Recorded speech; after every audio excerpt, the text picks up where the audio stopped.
কি অবস্থা সবার? যখন বিদেশে আওয়ার লাগে পাসপোর্টটা করছি, তখন মনের মধ্যে একটা আলাদা খুশি আইছিল যে বিদেশ যায়াম, একটা বাড়ি করবাম সুন্দর, একটা গাড়ি কিনবাম, এই গাড়ির পিছনে সুন্দরী একটা বউ থাকবো, তারে লইয়া ঘুরবাম।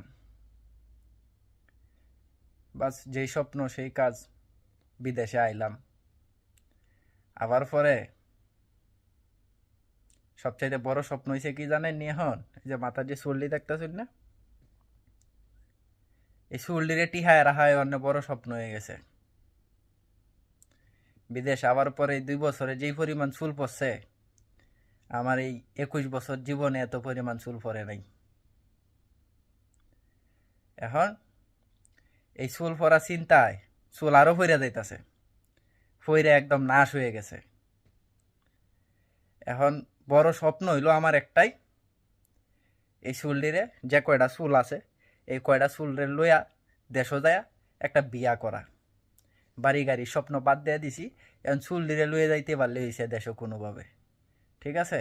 সো ধন্যবাদ, ভালো থাকবেন, ভালো রাখবেন, আল্লাহ হাফেজ।